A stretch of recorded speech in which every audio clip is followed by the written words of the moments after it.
Rolling. Hey this is Nani నేతల doctor BR Ambedkar Konaseema జిల్లా రాజుల కాన్స్టిట్యున్సీ. ఈ వీడియో పర్టికులర్గా రికార్డ్ చేయడానికి గల కారణం ఏంటంటే, కొణిదెల పవన్ కళ్యాణ్ గారు మీ అందరికీ తెలుసు, జనసేన పార్టీ అధినేత. ఈయన్ని నేను అనుకున్నాను జనసేన పార్టీ స్థాపించినప్పుడు ఖచ్చితంగా ఆంధ్రప్రదేశ్ రాష్ట్రంలో మూడో ప్రత్యామ్నాయం వస్తూ ఉంది, మరో కాన్సీరామ్ గారు లాగా పవన్ కళ్యాణ్ గారు రాజకీయాలు చేస్తారేమో అని అనుకున్నాను.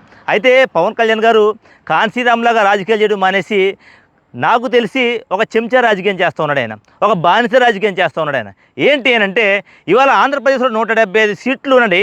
ఈ 175 సీట్లలో చంద్రబాబు నాయుడుతో పాటు పొత్తులోకి వెళ్ళినటువంటి పవన్ కళ్యాణ్ గారు కేవలం 24 సీట్లు మాత్రమే తీసుకోవడం అనేది నాకు చాలా హాస్యాస్పదంగా అనిపించింది. ఎందుకనంటే ఇవాళ పవన్ కళ్యాణ్ గారు ఒక మాట మాట్లాడుతున్నాడు.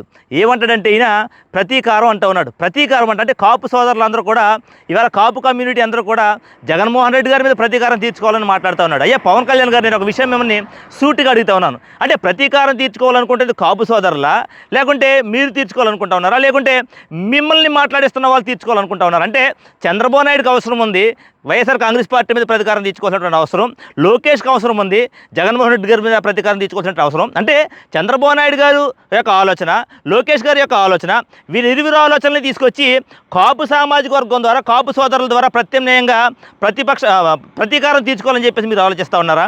కాపు సోదరులు ఎవరు కూడా అమాయకులు కాదు. పవన్ కళ్యాణ్ గారు మీకు చెప్తా ఉన్నాను. ఏ కారణం చేత కాపు సోదరులు వైఎస్ఆర్ కాంగ్రెస్ పార్టీ మీద ప్రతీకారం తీర్చుకోవాలి ఇవాళ?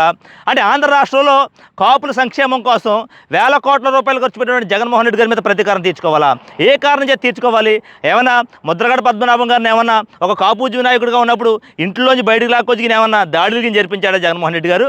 అదే మాదిరిగా వంగవీటి రంగా గారు అంటే భారతదేశంలో ఈ తెలుగు రాష్ట్రాల్లో ప్రఖ్యాతి కాంచినటువంటి బడుగు బలహీన వర్గాల నాయకుడు వంగవీటి రంగా గారి యొక్క మరణంలో ఏమైనా వైఎస్ఆర్ కాంగ్రెస్ పార్టీ పాత్ర పోషించిందా? జగన్మోహన్ రెడ్డి గారు పాత్ర పోషించాడా? అలాంటి పాత్ర పోషించినటువంటి దుర్మార్గుల యొక్క ప్రతీకారం కోసం ఇవాళ కాపు సోదరులందరూ కూడా జగన్మోహన్ రెడ్డి గారి మీద ప్రతీకారం తీర్చుకోవడం మాట్లాడుతూ ఉన్నారు. మీరు పవన్ కళ్యాణ్ గారు, నేను మిమ్మల్ని అడుగుతూ ఉన్నాను సూటిగా, ఈ మాదిరిగా రాజకీయాలు చేస్తే ఖచ్చితంగా కాపు సోదరులందరూ కూడా చెంచా పార్టీ అని చెప్పి జనసేన పార్టీకి నామకరణం చేసేటువంటి అవకాశం ఆ రోజులు దగ్గరలో పడ్డాయి సార్. ఖచ్చితంగా రాజకీయాలంటే విలువలతో చేయాలి, రాజకీయాలంటే ప్రజల కోసం చేయాలి తప్ప రాజకీయాలు కేవలం మనం అనుకున్న ఒక నాయకుడి కోసం, రాజకీయాలు కేవలం మనకు ప్యాకేజీలు ఇచ్చేటువంటి నాయకుల కోసం పనిచేయాలని, ప్రజల్ని మోసం చేయాలని చూస్తే మాత్రం ఖచ్చితంగా ఆంధ్రప్రదేశ్ ప్రజలు, ఆంధ్రప్రదేశ్ కాపు సోదరులు కూడా ఎవరు కూడా అమాయకులు కాదు. ఖచ్చితంగా మీకు బుద్ధి చెప్పే ప్రయత్నం చేస్తారు 2024లో. జై భీమ్. దిస్ ఈజ్ నాని నేతల డాక్టర్ బిఆర్ అంబేద్కర్ కోనసీమ జిల్లా రాజుల కాన్స్టిట్యున్సీ. Thank you.